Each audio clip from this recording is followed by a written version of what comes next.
You know, having a great 50-yard shot is so important.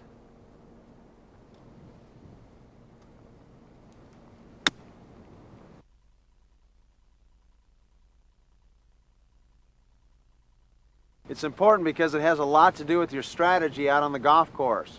If you're great at this shot, then you won't need to be nearly so bold when you're in the trees trying to thread that needle, trying to get it up next to the green, just because you're afraid that you can't make par from out here. So we really want to be good at this shot. This is very important to be able to hit this one solidly, hit it the right distance, and hit it well. Now I want to talk about the elements of the 50-yard shot, what we're going to need to do to our technique to hit it correctly, and then you'll be crystal clear. So what we're looking for on this shot, it's sort of in between a regular full shot and a chip shot. In a chip shot, my stance is very narrow with the ball a little bit back in the stance. Now that's a question I get quite often, by the way, is when do I not do the chip shot and I go into the full shot? Well, it doesn't quite work that way. It's really stepping right up the ladder. So a very, very short chip shot might have my weight on my left side with the handle well forward. If I'm going to chip it maybe 10 yards, it's going to look a little more like this, where I'm not leaning quite so far left. My stance starts to get a little wider. If I'm going to hit it 40 yards, I start to get wider still. The ball's now more in the middle of my feet, and I'm not leaning as far forward. If I get into a full shot, it might look something like that, where I go ahead and stand wider still with the ball more forward still. Now, on every one of those shots, I'm going to end up in the same place in terms of my weight shifting and the handle forward. So I end up in that good spot, but I don't necessarily start in that spot on each shot. The little ones, by the way, I'm starting over there because I don't want to have to move so big. But now this shot, I am a little farther from the green, about 50 yards, and I want to make sure that I'm standing correctly to start out with. So it's still a narrow stance.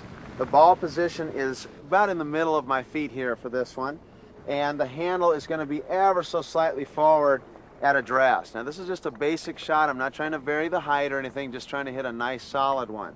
So the ball in the middle of the stance, handle ever so slightly forward there. And now during the swing, I am going to end up in that sort of impact position where the weight is shifting a little forward and the handle will be a little more forward still. But the stance is key here. It is narrow with the handle slightly forward. Now, the swing itself, and this is a big one, is that you want to make sure that the backswing is large enough. Now, a lot of people who struggle with this shot, they either A, won't swing back big enough, or B, won't move themselves enough on the downswing. So the backswing, if it's too short, I'm not going to be able to move into it properly. All of a sudden I have to punch at it hard with either my arms or my wrists. So that's a lot of times when you see this type of hitting motion where someone will really explode on the way through. That's from taking it back too short, because I've got to get enough club head speed to get it there. And if I don't have a big enough swing, I won't be able to do that. Now, I want to make a backswing on a 50-yard shot like this. My backswing is going to be somewhere just past waist high, getting into the shoulder high area. So that's about the length of the backswing. If it's a lot shorter than that, then that's really going to be too short and I'm going to need to punch at it. I have seen some people will try to play this swing with almost a full backswing and slow down. That's not quite right either. It's going to be somewhere in between. Looking for about shoulder high on the backstroke is about the place to be.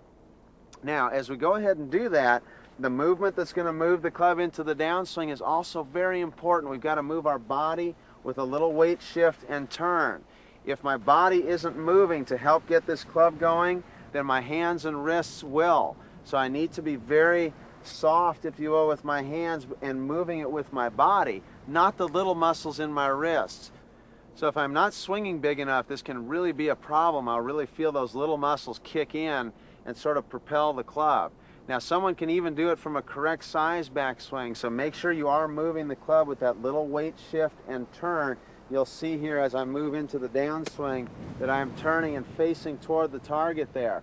So I'm not facing where the ball was, as some people who will struggle with this shot do. You want to go ahead and turn yourself through. You can see the belt buckle is facing the target a little bit, and I'm going ahead and facing there at the finish. So that body movement is going to be very important in terms of what's going to move the club. If my body doesn't, my wrists will, I guarantee you. Now, one other thing you're going to see on this shot is a fairly abbreviated follow-through. So it's not a big, high-flowing follow-through. Why? Because I don't have the momentum to carry me through to that swing. You know, I get that quite often out on the range, is talking about follow-through. I never think about follow-through, and I don't want my students to either. Follow-through is always a response to the momentum that the swing had. You'll never see a tour player take a small swing on the backstroke and then explode into a big high follow-through. That's pushing the club along its way. Now, if I did make a nice full backswing and a full acceleration, yes, that carries me right on through to a full finish. So you're going to be looking for the size of the follow-through there. Don't try and explode on the way through. Just go ahead and swing it comfortably. If you find that you only follow through to here, that's absolutely fine. That's pretty common. So again, the follow-through, always a response to the momentum of your swing. That's any shot that you play. The other thing that's going to be very important for playing this shot, and this is also probably the #1 question I get when I'm playing in Pro-Ams, how do you make the ball stop so fast? Kind of that 1 hop or 2 hops and then it rolls out slowly or stops. Well, you have to have a soft enough ball to make that happen. If you have a hard golf ball, it won't backspin nearly so much, so it might land on the green and keep going.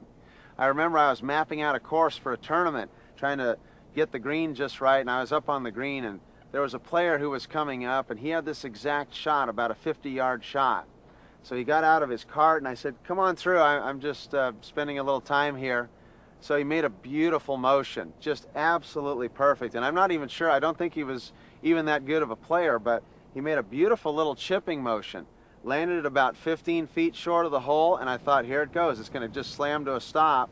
1 hop by the pin, the next hop after that, right over the green into the rough. So I walked over and looked at the golf ball, and sure enough, it was a very hard cover golf ball, almost like a range ball. So I actually donated a ball to his cause. I said, you know, you hit that perfectly.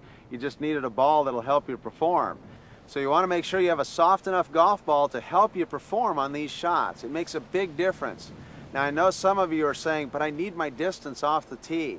Well, I had a lady say that to me one time. She was on a very golf course with very hard greens, and she said the same thing to me. And I said, okay, you watch. So we waited until she hit a really good one with her hard golf ball. I gave her one of my soft ones, and she hit it about 5 yards farther. And she said, okay, I get it. So about a month later, she said, I can't believe how much better I'm able to do those wedge shots with the soft golf ball. What a change it's made in my game.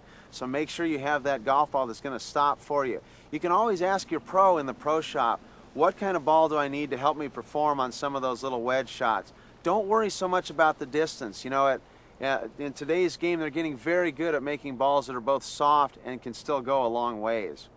Now, this shot is made successful in 2 fashions. One is through solid contact, which we've been talking about, the stance and how to move into it. The second part is the feel for distance, and you only get that through practice. There's no way to sort of magically pick some place that you're going to swing it back to. You really need to get a feel for this shot through doing it over and over again. So what I want you to do is, when you're practicing out on the range, I want you to go ahead and imagine that you're going to have a couple of targets out there, anywhere 20, 30, 40, 50 yards, and maybe a couple of different targets for that day. When you're practicing, no matter what you're working on, I want you to go ahead and leave your sand wedge or your lob wedge out of your bag. Every 5 or 10 minutes, I want you to pick up that sand wedge. I want you to hit a couple shots to your different targets. It's much more like the golf course. You don't get to stand there and hit 50 in a row on the golf course. So we're going to make it more like that on the range, where you go ahead and mix it up a little bit. Take those different shots, get that feel for distance. It's only done through practice, and so we're going to integrate that into your motion. I know that when most people practice, they might hit a few wedges if they understand the importance of that, but a lot of times then they'll get to their driver and their long irons. Their sand wedge won't come out of the bag the rest of the session. So for us, we want to get used to practicing that little shot, doing it over and over again. You have to learn how much of this to make and how it translates into that. How big is it going to go? Just like the basketball player, when he drives down to the top of the key, he spins around 3 times and throws the ball up, and it seems to be the right distance. He's got a good feel for distance, and we need to get that too through practice. You can also do this in your backyard. If you have enough room, go ahead and pitch a few balls out there. I don't care if you have a little mat. It doesn't matter. As long as you're getting that feel for how big of a swing to make. The 50-yard shot is really key. I hope you work on it. Well, I've really enjoyed our time together today, and I hope you enjoyed it too. Remember, at your handicap level, you're beating almost 90% of the golfers. Now, that may be little consolation when you're trying to get that handicap down, but hopefully some of the things you've learned today will help you to do so. As always, plenty of practice. Get a club in your hands as much as you can. Plenty of work on those short game shots so you can become really proficient at chipping the ball close to the hole. I can't emphasize enough how much this area of the game needs to be airtight if you want to get down to that magic low single-digit handicap. Well, that's all for today. Make sure to visit our website at golflevels.com. I'm Roger Gunn, and I'm looking forward to seeing you at the next level.